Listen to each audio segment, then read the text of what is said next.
जैसे कि आप सब जानते हैं, हम धीरे धीरे करके अपने लर्निंग के वीडियो सारे आप तक पहुंचाते रहेंगे। आशा रखता हूं कि आपको ये पसंद आएंगे और आपके ट्रेडिंग कैरियर में ये हेल्पफुल रहेंगे। अगर आप शेयर मार्केट में अपना कैरियर बनाना चाहते हैं तो पहले बेसिक से समझाने की थोड़ी कोशिश कर रहा हूँ। आप भी थोड़ा इंटरेस्ट यहाँ पे लेंगे तो आपको बहुत मज़ा भी आएगा और नया सीखने को भी मिलेगा। तो आइए समझते हैं कि टाइप्स ऑफ इन्वेस्टमेंट क्या होता है। मार्केट में बहुत सारे इन्वेस्टमेंट के टाइप्स है। फिलहाल हम शेयर मार्केट रिलेटेड इन्वेस्टमेंट समझेंगे।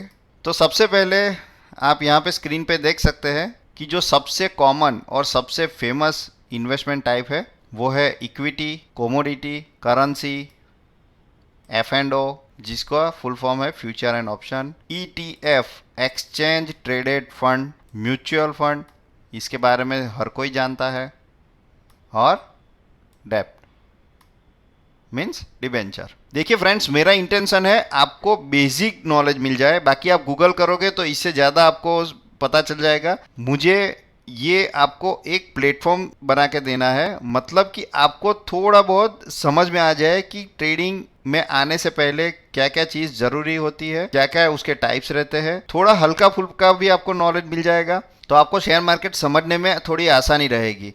कुछ शब्द ऐसे हैं कि अगर हम पहले ही बोलेंगे तो आपको समझ में आएगा, हो सकता है आपको समझ में ना भी आए, उसमें टेंशन लेने की कोई बात नहीं है फ्रेंड्स। इसीलिए मैं आप बेसिक इसलिए कवर कर रहा हूँ। बाकी आजकल सबको पता है कि मार्केट में क्या हो रहा है, मार्केट क्या कैसे परफॉर्म करता है, मगर मुझे थोड़ा यही समझा रहा है आपको कि मार्केट में ट्रेडिंग हम कैसे कर सकते हैं। मैं ये फटाफट थोड़ा इसके लिए ले रहा हूँ कि मुझे आपको थोड़ा एडवांस में ले जाना है, थोड़ा ये सिखाना है कि मार्केट में ट्रेडिंग कैसे कर सकते हैं। ये हालांकि ये सारी चीज आपकी जानकारी के लिए होनी चाहिए, इसलिए मैं आपको बताना जरूरी समझता हूँ। फ्रेंड समझते हैं, सबसे पहला सेगमेंट है equity and cash. Equity and cash आपने बहुत बार सुना होगा, लेकिन आपको पता नहीं होगा कि इसको इक्विटी या कैश बोल सकते हैं। अगर आप मार्केट से कोई भी कंपनी में इन्वेस्ट करते हैं, जैसे कि अभी आपने रिलायंस का या इन्फोसिस का कोई स्टॉक लिया है, अगर आपका व्यू है कि 1 महीने या 6 महीने में आप ऊपर जाएगा, नीचे आएगा, या फिर आपका व्यू रहेगा कि मैं 1 साल के लिए इसके अंदर इन्वेस्ट करूंगा या 2 साल के लिए इन्वेस्ट करूंगा, तो वो सिर्फ और सिर्फ इक्विटी कैश सेगमेंट में हो सकता है। अभी इक्विटी में ट्रेड करने के लिए आपके पास 2 ऑप्शन है, एक है NSE और एक है BSE। दोनों के बारे में आप जानते हैं, इसके अंदर ट्रेड कैसे करना है। NSE की इंडेक्स को बोलते हैं निफ्टी 50, BSE की इंडेक्स को बोलते हैं सेंसेक्स। अभी देखते हैं MCX माने मल्टी कोमोडिटी एक्सचेंज।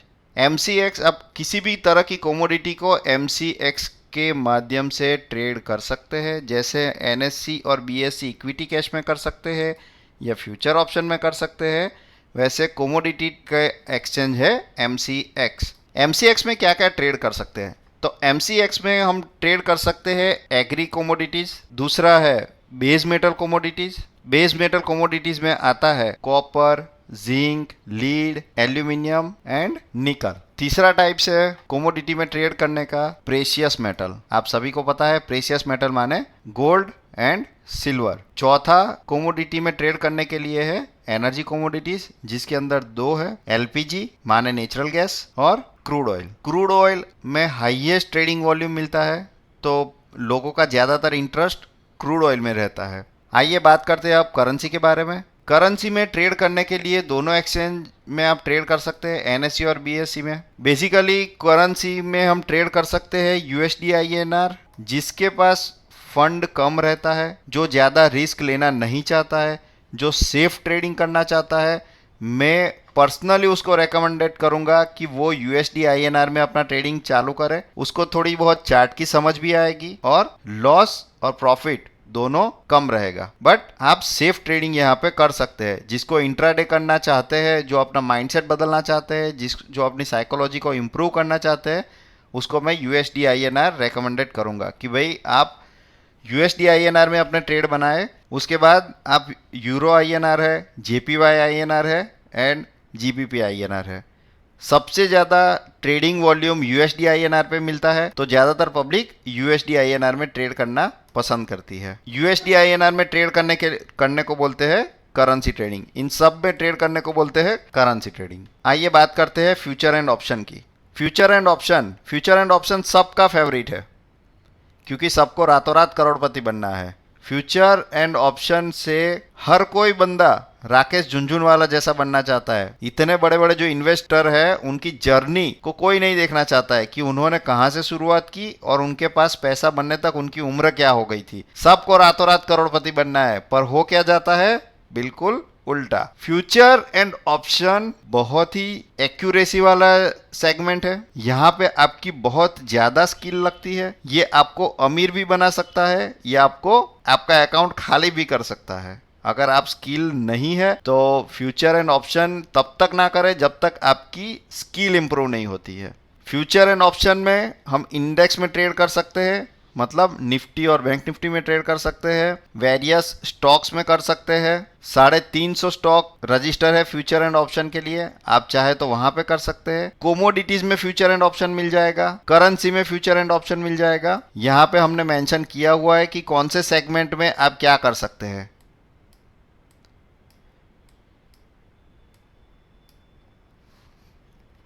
आइए समझते हैं ईटीएफ क्या है। ईटीएफ में शेयर और म्यूचुअल फंड दोनों के कैरेक्टरिस्टिक मिलाए जाते हैं और जिससे बनता है ईटीएफ। इसको आप शेयर मार्केट के अंदर इक्विटी कैश की तरह बाय एंड सेल कर सकते हैं। आप लॉन्ग टर्म के लिए भी इसके अंदर इन्वेस्ट कर सकते हैं। जो अपना पैसा सेफ इन्वेस्ट करना चाहता है वो एक्सचेंज ट्रेडेड फंड में ईटीएफ में अपना इन्वेस्ट कर सकता है। ईटीएफ की प्राइस मार्केट के अकॉर्डिंग मूव होती है। अगर निफ्टी बैंक निफ्टी के अंदर प्राइस अप एंड डाउन होता है तो ईटीएफ का वैल्यू भी उसके अकॉर्डिंग अप एंड डाउन चलता रहता है। बट जैसे कि इंडेक्स की वैल्यू जीरो नहीं हो सकती, वैसे ईटीएफ की वैल्यू जीरो नहीं हो सकती। वो लॉन्ग टर्म के लिए बहुत ही सेफ है। तो जो लॉन्ग टर्म इन्वेस्ट करना चाहते हैं वो अपना कुछ फंड ईटीएफ में लगा सकते हैं। तो फ्रेंड्स उसके बाद आता है म्यूचुअल फंड। म्यूचुअल फंड के बारे में हर कोई जानता है। म्यूचुअल फंड के बारे में मुझे ज़्यादा बताने की ज़रूरत नहीं है। ये भी म्यूचुअल फंड की प्राइसेस भी डिराइव होती है मार्केट से ही। अगर मार्केट में जितना फ्लक्चुएशन आता है उसके अकॉर्डिंग इसका भी प्राइस अप एंड डाउन होता है। म्यूचुअल फंड मार्केट के अकॉर्डिंग ही चलता है, अकॉर्डिंग ही काम करता है। म्यूचुअल फंड में एक पोर्टफोलियो मैनेजर रहता है हर एक कंपनी का, जो उसको गवर्न करता है। अगर आप म्यूचुअल फंड में इन्वेस्ट करना चाहते हैं तो अपने फाइनेंशियल एडवाइजर की मदद बिल्कुल जरूर ले, क्योंकि वो आपको एक बेस्ट फंड रेकमेंडेड कर सकता है। यहाँ पे आपको कोई बंदा जो वेल एक्सपीरियंस है मार्केट से, वैसी कोई फर्म या आप अपने फाइनेंशियल एडवाइजर का कांटेक्ट कर सकते हैं जो आपको सही गाइड कर सके। वरना म्यूचुअल फंड ईटीएफ से थोड़ा रिस्की जरूर है। डेब्ट सेगमेंट में आता है डिबेंचर या बॉन्ड या कॉरपोरेट बॉन्ड। कुछ गवर्नमेंट बॉन्ड भी होते हैं जो एक एफडी की तरह आपको रिटर्न दे सकते हैं। अभी तक हमने जितने सेगमेंट कवर किए उसके अंदर सबसे सेफ सेगमेंट है डेप्ट। जिसको नहीं पता है उसको मैं बहुत ही कम शब्दों में आसान भाषा में समझाने का ट्राई करता हूं कि जैसे यहाँ पे इक्विटी कैश एंड डेप्ट ये दोनों कंपनी इश्यू तब करती है जब कंपनी को लगता है पैसों की जरूरत है। कुछ कंपनी होती है कि हम इक्विटी अपनी जो हमारे अंडर में हमारे पास जितना इक्विटी जितना शेयर है उससे 5%, 10%, 20% पब्लिक को बेच देते हैं एज अ शेयर और पैसे रेस करते हैं मार्केट से। यहाँ पे क्या होता है कि कंपनी पब्लिक के पास जाके उनको अपना बॉन्ड देती है और उनको एक फिक्स रिटर्न देती है। यहाँ पे आसान शब्दों में समझोगे तो ये यहाँ पे इक्विटी कैश में मतलब जब आप शेयर परचेस करते हो तो आप कंपनी के ऑनर हो, कंपनी के प्रॉफिट और लॉस में आपकी हिस्सेदारी है।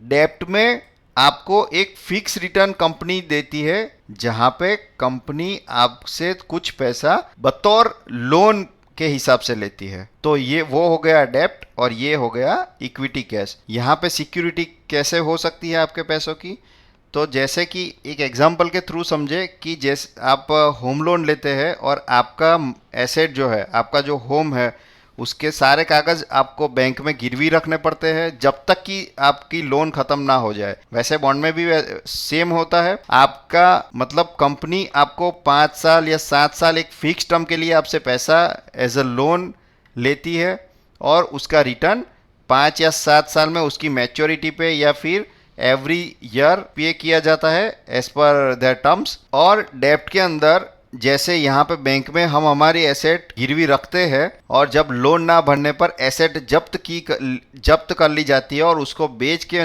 बैंक अपनी लोन की वसूली करता है। सेम वैसे ही होता है कि कंपनी अगर बॉन्ड इश्यूअर को मैच्योरिटी पर जब पैसा नहीं दे पाती तब उसकी एसेट को बेचकर आपका पैसा आप तक वापस लौटाया जाता है।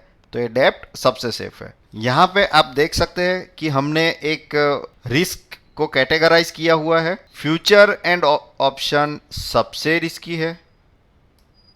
Equity, commodity and currency high risk पे है। ईटीएफ एंड म्यूचुअल फंड उसमें रिस्क मॉडरेट होता है और डेब्ट में बहुत ही लो रिस्क रहता है। मुझे आपको इस चैनल पे इतना ही दिखाना है कि इतना इन्वेस्टमेंट का टाइप्स हो सकता है और आप अपने नेचर के अकॉर्डिंग, आप अपने रिस्क एपिटाइट के अकॉर्डिंग किसी भी इन्वेस्टमेंट में जा सकते हैं। मैं चाहता हूं आपको सिर्फ एक ओवरऑल व्यू प्रोवाइड कराना। तो thank you friends, thanks a lot. मिलते हैं दूसरे लर्निंग वीडियो में। बहुत ही जल्द हम कैंडल स्टिक और वेरियस चार्ट पैटर्न के ऊपर बात करेंगे। वो सिखाने की मैं आपको कोशिश करूंगा क्योंकि वो मेरे इंटरेस्ट का भी है, आपको भी मजा आएगा। मुझे पता है कि आप लोगों को भी इंटरेस्ट ज़्यादातर टेक्निकल सीखने में ही है। तो आशा रखता हूँ कि मैं ज़्यादा से ज़्यादा आपको टेक्निकल सिखा पाऊँ ताकि आप अपना इंट्राडे या एज स्विंग में अपना ट्रेड बना सको और मार्केट से कुछ अच्छा रिटर्न निकाल सको। पर फिर भी मार्केट में ये सेगमेंट को जानना ज़रूरी है, इसलिए मैंने बहुत ही कम शब्दों के अंदर ये आप तक पहुंचाने का एक प्रयास किया है। अगर आप डीप में जाना चाहे तो भी आप गूगल करके जा सकते हैं। Thank you friends, thanks a lot.